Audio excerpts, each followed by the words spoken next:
जी आज बनाते हैं मेरी फेवरेट भिंडी। तो इसकी पूरी वीडियो की तरफ चलते हैं।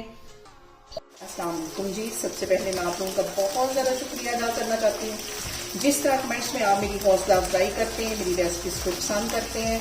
मार्केट में ज़बरदस्त सी भिंडियाँ आ चुकी थी जो कि मेरी बहुत ही फेवरेट है।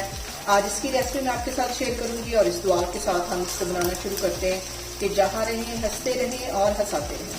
तो चलें जी, मज़ेदार सी ये वीडियो बनाना स्टार्ट करते हैं। यहाँ पे देखें जी, मार्केट में फ्रेश भिंडी आ गई है। मैंने यहाँ पे आधा किलो की जितनी भिंडी ले ली, इसको 3-4 दफ़ा साफ पानी से धो लिया। अब इसको मैं कट करती हूँ, फिर मैं आगे आपको दिखाती हूँ।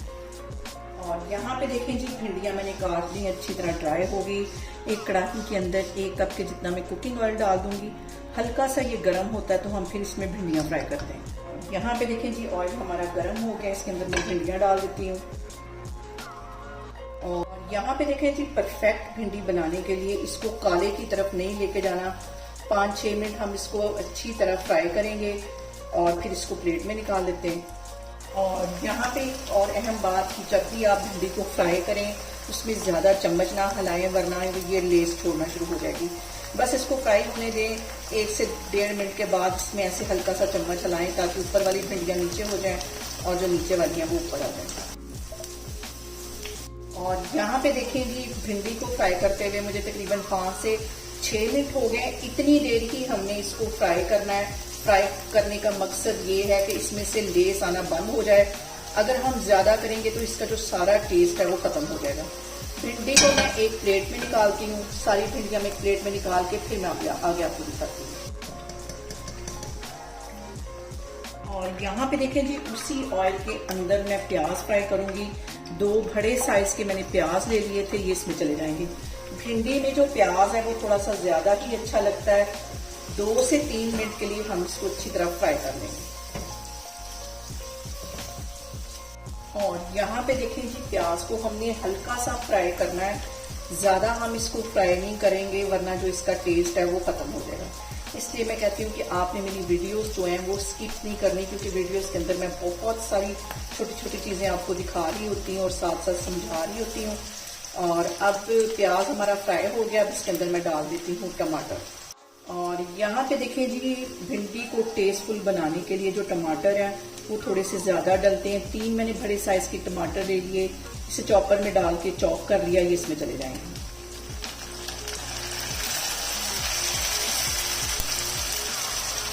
मिक्स कर लेना इसको। अभी तक मैंने इसके अंदर कोई भी मसाला ऐड नहीं किया था। अब इसके अंदर मैं डाल दूंगी 1 टीस्पून के करीब नमक का। 1 टीस्पून इसमें चली जाएगी पिसी हुई रेड मिर्च। 1/4 टीस्पून इसमें चली जाएगी हल्दी। 1 टेबलस्पून भर के कुटा हुआ सूखा धनिया, ये बहुत मजे का लगता है भिंडी के अंदर। और 1 टीस्पून भर के इसमें मैं डाल दूंगी चिकन का पाउडर। ये सारे मसाले डालने के बाद इसको करते हैं हम मिक्स।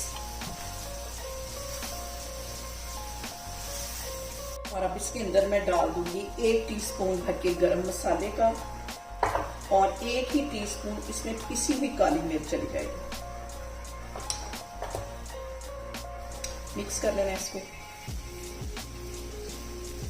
इस सारी चीजों को भूनते हुए मुझे तकरीबन 3 से 4 मिनट हो गए हैं। और इसमें देखें, प्याज भी नजर आ रहा है, हल्का हल्का टमाटर भी नजर आ रहा है। और इसी तरह का मैं चाह रही थी, क्योंकि जो भिंडी है वो इस तरह कलरफुल सी अच्छी लगती है। अब इसके अंदर मैं डाल दूंगी भिंडियां जो कि मैंने फ्राई करके रखी हुई थी और इसको मैं कर लूंगी मिक्स। हल्के हाथों से, बिल्कुल भिंडी को टूटना नहीं चाहिए। और फ्लेम में यहाँ पे कर दूंगी लो। और एक और अहम बात कि भिंडी हम कभी भी कवर नहीं करेंगे, क्योंकि भिंडी जब हम कवर करते हैं तो उसमें से लेस आना शुरू हो जाती है। फ्लेम में यहाँ पे लो कर दूंगी और 2 सब्ज मिर्चें बारीक कटी हुई ये इसमें चली जाएंगी। लो फ्लेम पे इसको मैं छोड़ दूंगी 5 से 7 मिनट के लिए, ताकि सारे जो मसाले हैं उनका फ्लेवर भिंडी के अंदर आ जाए। फिर मैं आपको दिखाती हूँ। और यहाँ पे देखें जी, बिल्कुल लो फ्लेम पे भिंडी को पकते हुए तकरीबन 7 मिनट हो गए। चूल्हा यहाँ पे मैं बंद करती हूँ, इसको मैं करती हूँ डिश आउट, फिर मैं आपको दिखाती हूँ। यहाँ पे देखें जी, जबरदस्त ही हमारी भिंडी जो है वो बनके तैयार होगी। इसे मैंने गार्निश किया है रेड वाली मिर्च से। आप लोग इसको लाजमी ट्राई करें और मुझे कमेंट्स में बताया करें कि आपको मेरी वीडियोस, मेरी रेसिपीज कैसी लगती हैं, और मेरी वीडियोस को ज्यादा से ज्यादा शेयर करें और मुझे सब्सक्राइब करें और अपना बहुत सारा ख्याल रखें। इंशाल्लाह ताला मैं एक और वीडियो में आपके सामने आऊंगी। अल्लाह हाफिज।